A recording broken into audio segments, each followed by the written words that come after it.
जंगल में कालू कौवा मुन्ना बास के यहाँ पर काम करता था। तभी उसे एक दिन फोन आता है। हेलो, क्या मेरी बात कालू कौवे से हो रही है? जी, मैं कालू कौवा बात कर रहा हूँ। कालू कौवे, मैं पड़ोसी मन कंपनी से बोल रही हूँ। आपने हमारी कंपनी में इंटरव्यू के लिए अप्लाई किया था, आप सिलेक्ट हो गए हैं, लेकिन आपको इसके लिए चंदनवन जंगल में आना पड़ेगा और आपकी सैलरी पूरी 1 लाख रुपए होगी। ये सुन के कालू कौवा बहुत खुश हो जाता है और जॉब के लिए हाँ करके अगले दिन ही चंदनवन जंगल में एक घर किराए पे लेकर उधर रहने लगता है। तभी उसकी माँ सरला कौवी का फोन आता है। और बेटा कहाँ है?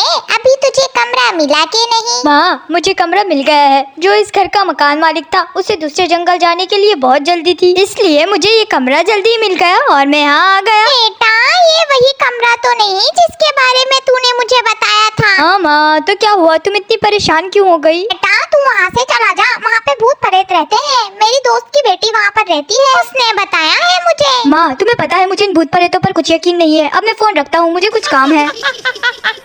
ऐसे ही काफी दिन हो जाते हैं और अब कालू कौवे के साथ अजीब अजीब हादसे होने लगते थे। एक दिन उसे किसी चिड़िया के रोने की आवाज सुनाई देती है।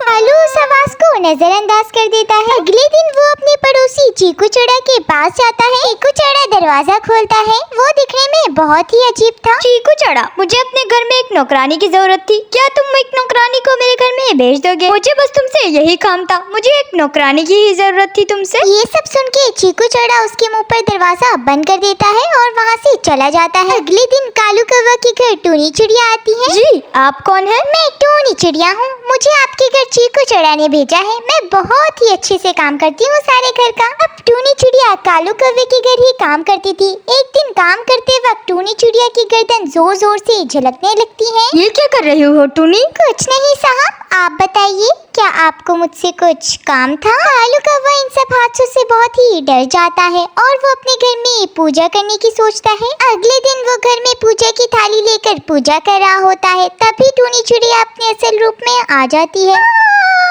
तुझे नजर नहीं आता कालू? मेरा पूरा जिस्म जल रहा है। मैं कहती हूँ रुक जा, वरना इसका अंजाम बहुत बुरा होगा। पूजा करते ही कालू कौवे के घर से तमाम भूतिया चले जाते हैं और कालू कौवा खुशी खुशी अपनी जिंदगी अपनी माँ के साथ बिताने लगता है और अब कोई भी भूत उन्हें नहीं छेड़ता। हेलो प्यारे बच्चों, और भी नई नई कहानियाँ देखने के लिए नीचे दिए गए लाल बटन को प्रेस करके मेरे चैनल को लाइक एंड सब्सक्राइब कर दो।